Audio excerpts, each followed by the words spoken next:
बिस्मिल्लाहिर्रहमानिर्रहीम, अस्सलाम वालेकुम। 28 अगस्त बुध का दिन बहुत अहमियत इख्तियार कर गया है क्योंकि अब सूरत हाल आर या पार की तरफ है। आज कुछ घंटों में ही फैसला हो जाएगा कि हुकूमत का क्या बनने जा रहा है, क्योंकि इस दफ़ा एक बड़ी ताकत जो हमेशा हुकूमत के साथ खड़ी रही या नून लीग के साथ खड़ी रही, आज उसने भी ऐलान बगावत कर दिया है। अब जिस तरह से पूरे मुल्क में हड़ताल की कॉल दी गई है, तमाम ताजिर तंजीमें इसमें इकट्ठी नज़र आ रही हैं। अब हुकूमत क्या ज़बरदस्ती दुकानें खुलवाएगी?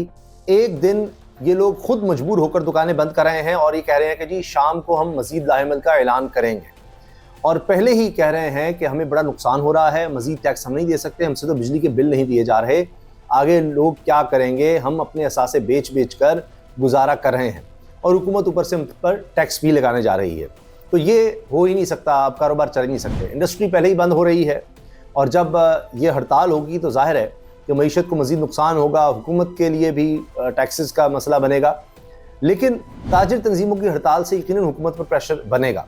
अगर ये हड़ताल कामयाब होती है, यानी ताजिर दिखाते हैं कि वो मुत्तहिद है, तो इससे प्रेशर तो हुकूमत पर बढ़ेगा और जाहिर है कि एक और वोट बैंक हुकूमत का वो जाता जाएगा। लेकिन हुकूमत भी पीछे नहीं हट रही, क्योंकि हुकूमत को अब लोगों से कोई फ़र्क नहीं पड़ रहा, आवाम से कोई फ़र्क नहीं पड़ रहा। इनको ये अंदाज़ा है कि अवाम अब इनको नहीं छोड़ेंगे, दोबारा ये अवाम में जाने के काबिल अब नहीं रहे, लिहाजा अब जोर ज़बरदस्ती है। इलेक्शन कमीशन को भी साथ मिलाया हुआ है, हुकूमत भी बाज नहीं आ रही। अब आप देखें कि गुजरांवाला के हल्के से NA 79 से NA 79 से दोबारा गिनती इलेक्शन कमीशन कह रहा है की जाए, और तहरीक इंसाफ के जो जीते हुए रहनुमा हैं, जिनके गालिबन वोट 5000 ज़्यादा हैं, रिकाउंटिंग में अब प्लान ये है कि उसी तरह ठप्पे लगाकर दोबारा रिकाउंटिंग में उनको कहा जाएगा जी आपके रिजेक्टेड वोटों की तादाद बढ़ गई, जिस तरह दीगर वारदातें की हैं, जो तहरीक इंसाफ की जीती हुई सीटें कम से कम 3 इस तरह से नून लीग को दे दी गई हैं। और अब कह रहे हैं जी सुप्रीम कोर्ट ने जो क्या कह दिया है कि दरखास्त दी गई हो तो इस तरह हम कर सकते हैं। तो लिहाजा इलेक्शन कमीशन भी अपना किरदार अदा कर रहा है कि जितनी हो सके वारदातें बढ़ाई जाएँ, जितनी हो सके तहरीक इंसाफ की सीटें कम की जाएँ। और अंदाज़ा लगाइए, जहाँ 100 वोटों का फ़र्क है वहाँ पर रिकाउंटिंग नहीं हो रही, क्योंकि वहाँ पर नून लीग जीती हुई है, सिर्फ 100 वोटों का फ़र्क है, वहाँ रिकाउंटिंग नहीं करने दे रहे, क्योंकि वहाँ पता लगेगा कि तहरीक इंसाफ जीत जाएगी रिकाउंटिंग में, तो वहाँ रिकाउंटिंग नहीं हो रही। जहाँ से तहरीक इंसाफ जीती हुई है और हज़ारों वोटों से जीती हुई है, वहाँ रिकाउंटिंग करके हज़ारों वोट रिजेक्ट करके नून लीग को जिताया जा रहा है।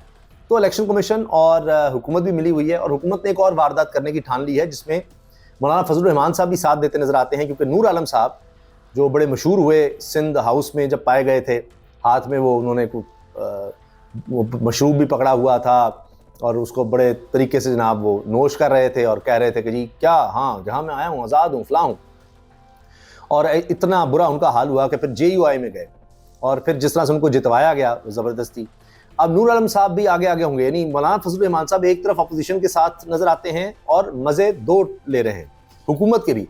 और अब नूर आलम की तरफ से भी एक बिल आएगा और हुकूमत का साथ देने के लिए आएगा। हुकूमत भी एक बिल ला रही है जिसमें एक तो जजेस की तादाद बढ़ाने का कहा जा रहा है कि आईनी तरमीम करने में तो नाकाम हो गए, अब ये कर रहे हैं कि जजेस की तादाद बढ़ा देते हैं, 17 से 23 कर देते हैं सुप्रीम कोर्ट में जजेस की तादाद। और एक और बिल लेकर आएंगे, और नूर आलम के जरिए नहीं, एक बिल वो और एक हुकूमती पार्टी की तरफ से आएगा, तो दोनों ही हुकूमत के फ़ायदे के लिए हैं। तो JUI भी, यानी मौलाना फजलुर रहमान साहब भी डबल गेम कर रहे हैं, और वो होगा कि नजर सानी की दरखास्त जब आएगी तो जिन जजेस ने फैसला दिया है उनसे ज्यादा जजेस सुनेंगे। हुकूमत को भी अंदाजा हो चुका है कि उनके पास वक्त बहुत कम है, ये आर या पार का माहौल बन चुका है, इसलिए हुकूमत बहुत जल्दी में है और बड़ी तेजी से इस तरह की कानून साजी कर रही है जो चाहे आइन के खिलाफ हो, चाहे बुनियादी इंसानी हुकूक के खिलाफ हो, उसको सिर्फ और सिर्फ इस वक्त इक़्तिदार का लालच है। उसके लिए वो तमाम इदारों को, हुकूमत की बुनियादों को हिलाने के लिए तैयार है और सुप्रीम कोर्ट से महाजराई कर रही है, सुप्रीम कोर्ट पर हमले कर रही है,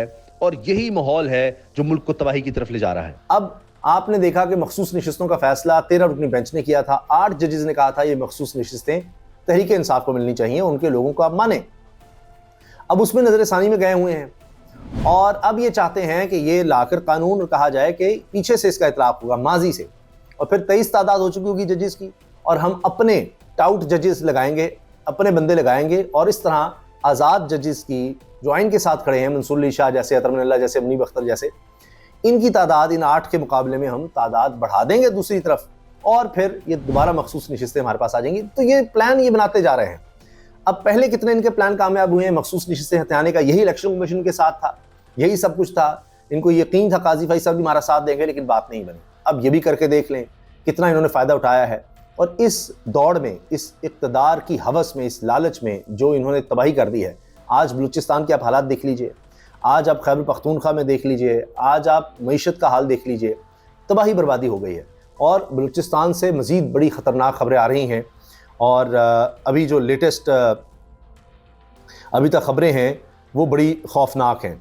और उसमें ये पता चल रहा है कि अभी बलूचिस्तान में हालात नॉर्मल नहीं हो सके। जो हमने हालिया दहशतगर्दी के वाक़यात देखे हैं उसके बाद भी अभी तक वहाँ पर हालात पर काबू नहीं पाया जा सका। ये इस वक्त लेटेस्ट खबरें आ रही हैं।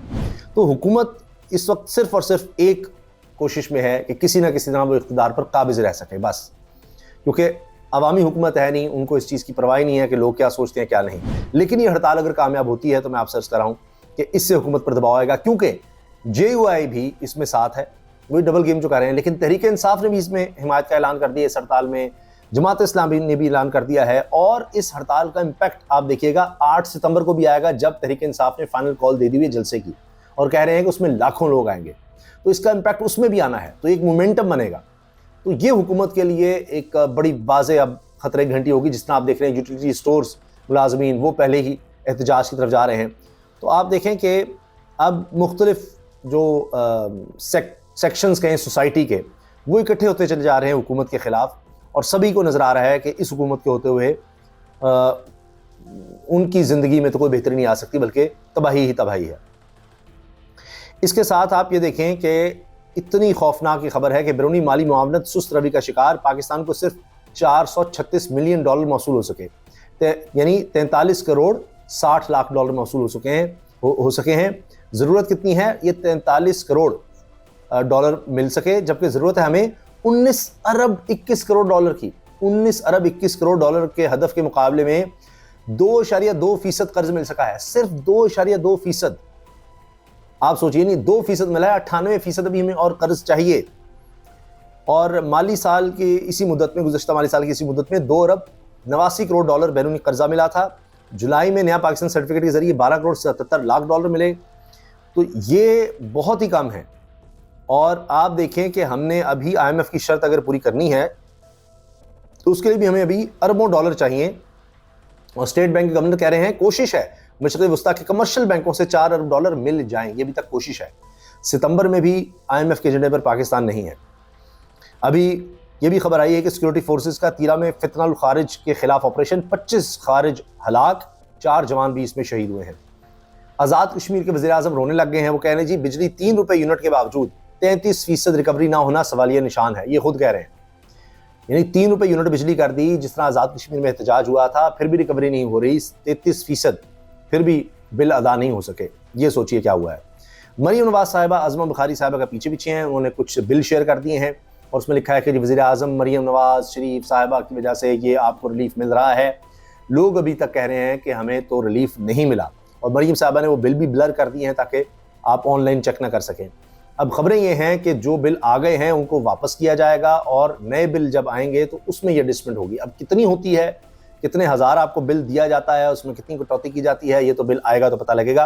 अभी तक तो ये सिर्फ शोबदाबाजी नज़र आ रही है, इसलिए कि लोगों को इस तरह से अभी बिल उस तरह रिसीव ही नहीं हुए। और ये भी हो सकता है कि जानबूझ के आपका बिल वैसे ही बढ़ाकर, टैक्सेस लगाकर, और फिर दिखाया जाए इतना हमने कम कर दिया है। यानी फ़र्क 19-20 का ही हो चाहे, लेकिन वो एक तरफ से टैक्स लगाकर बढ़ा दिया जाए और दूसरी तरफ फिर कहें कि हमने कम कर दिया है। जिस तरह अभी आपने देखा 45 अरब रुपए की सब्सिडी दे रहे हैं और पता लगा कि बिजली की मद में 46 अरब रुपए वफाकी हुकूमत बिजली बढ़ाकर ले रही है। तो दोनों तरफ से ये खेल रहे हैं। तो जनाब, अब ये इस वक्त ताज़ा तरीन हालात हैं। और एक और ख़बर जो इस वक्त जिस पर लोग बड़े गम और गुस्से का इजहार कर रहे हैं कि बुशरा बीबी ने शिकायत की कि उनके कमरे में चूहे छत से नीचे गिरते हैं। तो जज साहब ने आगे से जवाब दिया तो आप इनके साथ खेला करें। ये अंदाज़ लगाइए। नईम हैदर पंचौता भी इस पर गुस्सा नजर आए कि वो शिकायत की है, खातून हैं, पर्दादार हैं, वो परेशान हैं, तो उस पर जज साहब कहेंगे आप खेलें। ये तो हालात हैं यहाँ पर, ये आप इनकी संजीदगी का अंदाज़ा लगाएं। मौजूदा हुकूमत पर तंज करते हुए मतीला जान साहब लिखते हैं, ऐसी हुकूमत जो जाली मैंडेट पर आई हो, इलेक्शन ट्रिब्यूनल ना बनने दे, सुप्रीम कोर्ट के फैसलों पर अमल ना करे और इन्हें गैर मौसर करने के लिए कानून साजियाँ करे, पार्लियामेंट पर हमले के मास्टरमाइंड एस्टैब्लिशमेंट को गुड टू सी यू कहे, हुकूमती इदारों में जुल्म, करप्शन और नाइंसाफ़ी के बायस लोगों को अदालतों के धक्के खाने पड़ने पर मजबूर करे और फिर मुनाफिकाना अंदाज में अदालती फैसलों में ताख़ीर का मलबा जजों पर डाल दे, ऐसे निज़ाम हुकूमत में बहुत ज़्यादा तब्दीलियाँ और रिस्ट्रक्चरिंग होनी चाहिए। ये उन्होंने राना सनाउल्लाह को जवाब दिया जब वो कह रहे हैं कि जी बहुत ज़्यादा रिस्ट्रक्चरिंग और बड़ी तब्दीली होनी चाहिए हमारी जुडिशरी में। इनको तभी याद आता है कि जब जजेस को इंसाफ पर फैसले देने लग जाएँ, जब सिर्फ इनके हक़ में फ़ैसले दे रहे हों तो उनसे अच्छे फिर जज ही इनको कोई नहीं नज़र आते। अब देखते हैं कि जी अगले चंद घंटों में क्या होता है, हड़ताल कितनी कामयाब होती है और हुकूमत पर फिर से कितना दबाव बढ़ता है।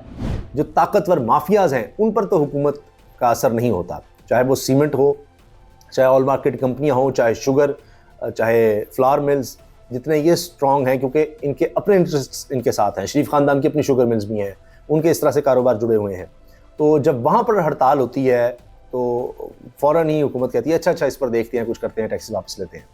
अब ताजर हमेशा कहा गया कि जी ये नून लीग के लोग हैं, ये तो नून लीग के सपोर्टर्स हैं। तो पहली दफ़ा है कि नून लीग के दौर में भी, ये पीडीएम के दौर में भी इस तरह की ताजर हड़ताल कर रहे हैं, वरना ये ताजरों को हमेशा इस्तेमाल करते थे दूसरी हुकूमतों के खिलाफ जिनकी मुखालिफ हुकूमतें होती थी। तो अब देखते हैं कि ये ताजर बरादरी अब कितना यूनिटी दिखाती है और किस तरह से हड़ताल होती है और फिर जो तहरीक इंसाफ 8 सितंबर को जलसा करने जा रही है उस पर इसका कितना इम्पैक्ट आता है। इजाज़त दीजिए, अल्लाह हाफ़िज़।